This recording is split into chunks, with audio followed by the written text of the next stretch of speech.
2022 is going to be a game changer for New Zealand immigration and border policy. At kung isa po kayo sa mga nangangarap na makapunta, makapagtrabaho at makapag-migrate din dito sa New Zealand, then kailangan nyong malaman kung ano-ano ba yung mga changes na mangyayari.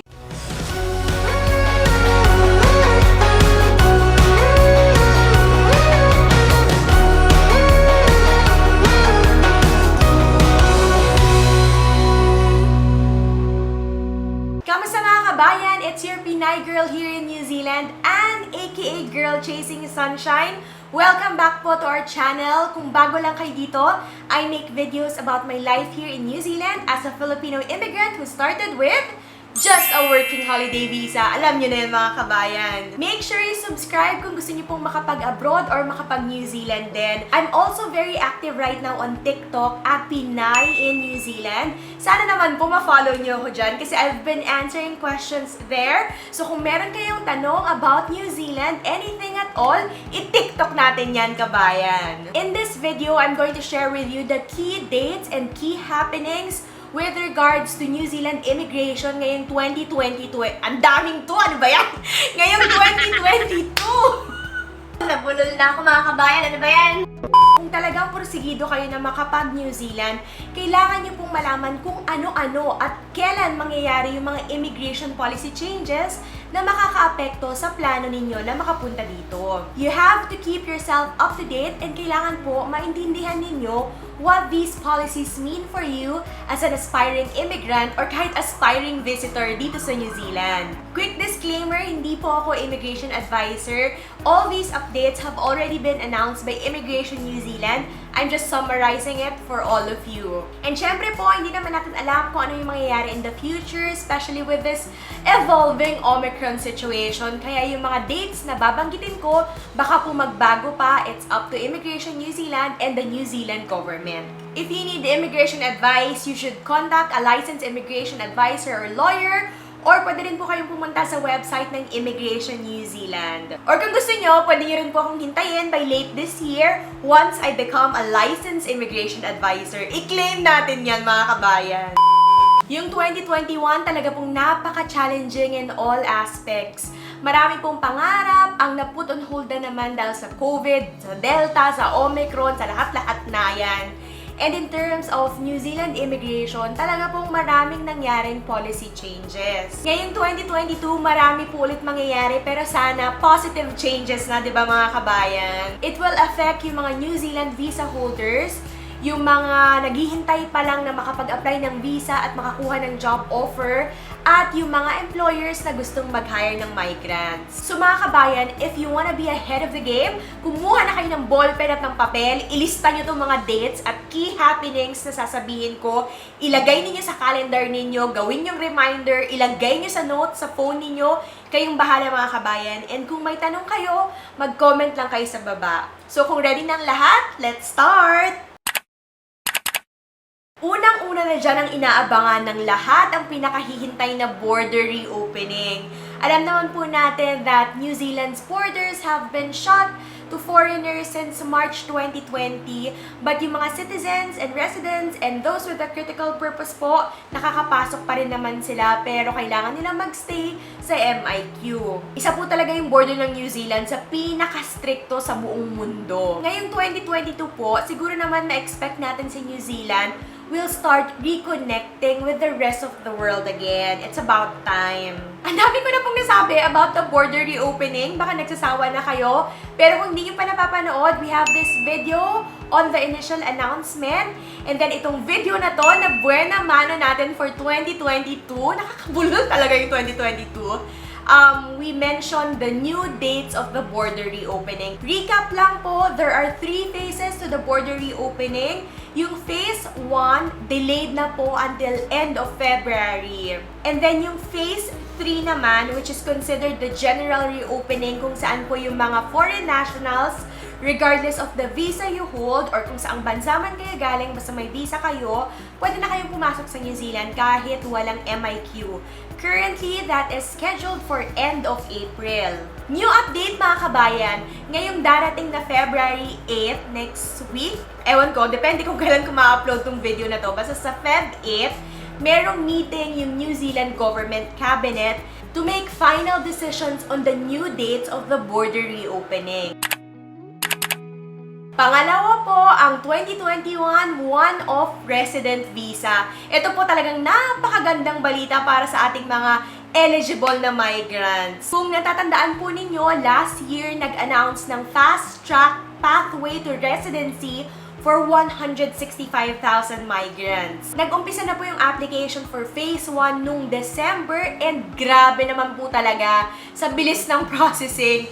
Yung iba, wala pang isang buwan, meron na silang approval in principle, lumabas na yung resident visa nila. So talagang sineryoso ni Immigration New Zealand yung sinabi niya na magiging priority yung pag-process ng visa na to. Marami na po tayong kababayan yung na-approve. So, congratulations po sa ating mga kababayan. Ang galing-galing naman. Kung isa po kayo sa ating mga kababayan na nakakuha na ng kanilang one-off resident visa, mag-comment naman kayo below. Huwag kayo mag-alala. Hindi po kayo magpapa-blowout. Magka-congratulate lang kami, promise. Phase 2 po ng applications will open on March 1, isang buwan na lang. Sa mga kababayan po natin na eligible for this visa and Phase 2 of the application, make sure po na ready na yung mga documents ninyo and nakapag-medical na kayo.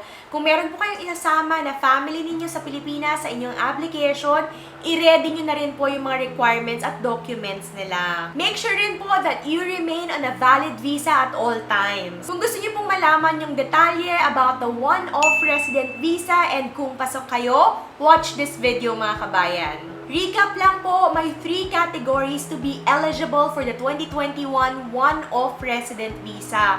Unang-una, dapat po you are settled here in New Zealand.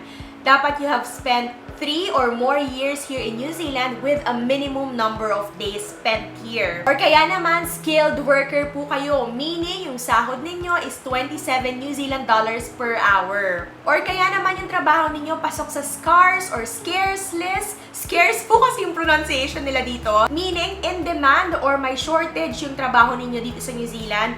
Meron po silang nilabas na listahan, so i-check nyo na lang din. Tandaan din po natin na may closing date to. Last chance to apply for this visa is on July 31, 2022. Pangatlo mga kabayan is yung magiging bagong work visa system dito sa New Zealand, which will be employer-led. Ito po yung tinatawag na Accredited Employer Work Visa or AEWV. Bagong acronym na naman na i-memorize. Bali itong visa po na ito, papalitan niya yung mga alam natin ngayon na work visa, katulad ng essential skills, work to residence, talent accredited employer work visa, tsaka yung long-term skill shortage list. Mawawala na po yung mga visa na yan at yung papalit nga ay yung bagong accredited employer work visa or AEWV.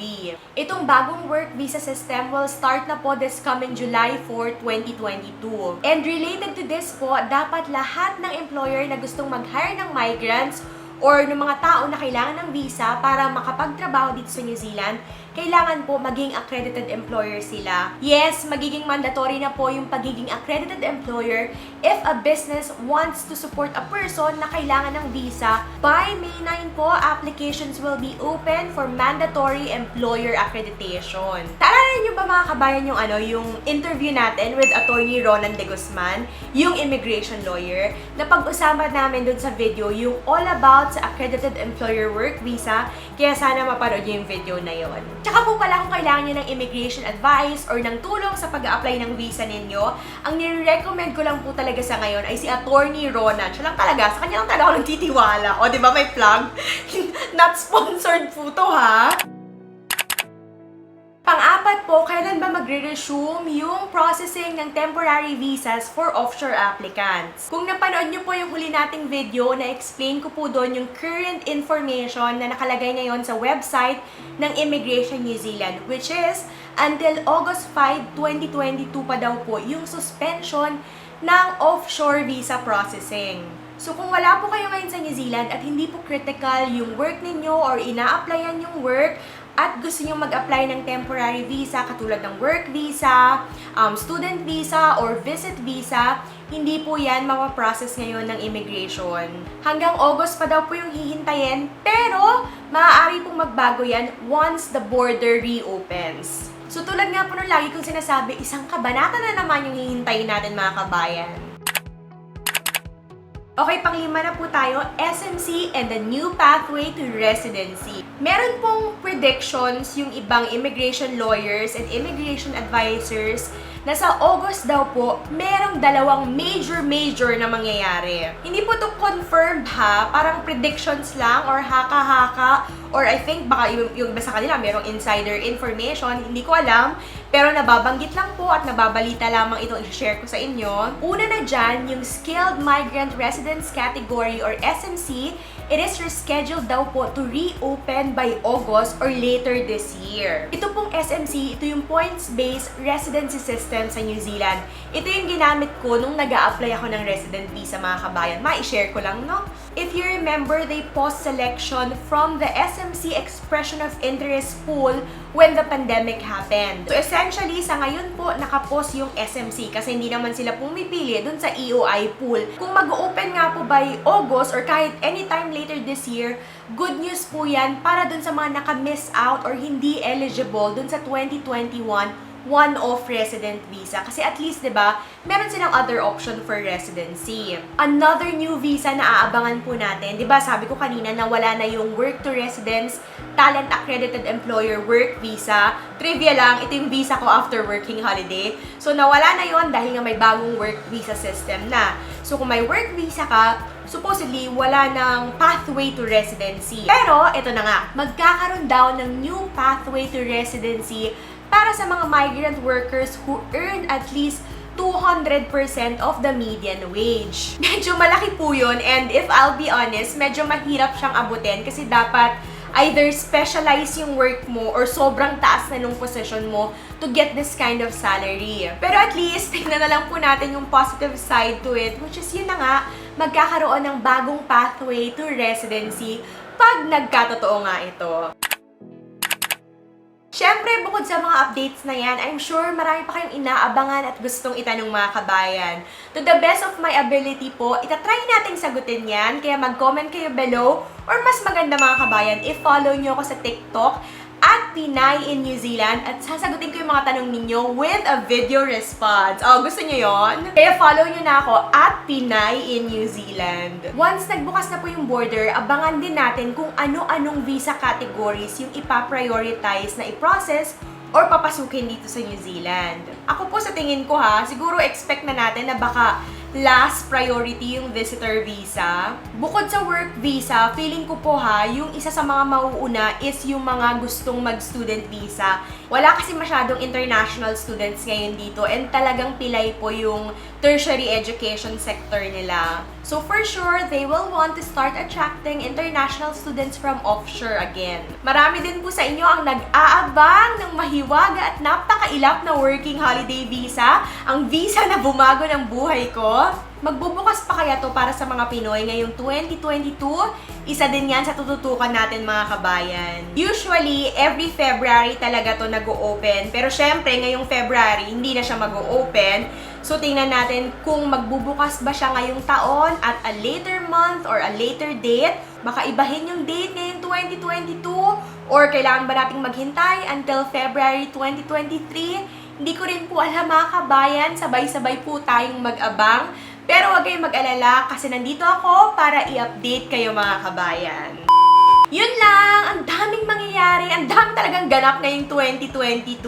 At ako, ang advice ko sa inyo mga kabayan, kung gusto niyo makapag-New Zealand, i-ready na ninyo ang sarili ninyo. Paghandaan nyo na ng bonggang-bongga kasi I have a good feeling na yung mga mangyayaring immigration changes, with all of those changes, palapit na kayo ng palapit sa pagtupad sa mga pangarap ninyo. Thank you so much for watching. If you find this video helpful, please subscribe, like, and share. Pwede nyo rin ako i-follow sa Instagram at Facebook at Girl Chasing Sunshine. Tsaka sa TikTok, parang awan nyo na i-follow nyo ako sa TikTok at Pinay in New Zealand. Yun lang mga kabayan. See you in our next video!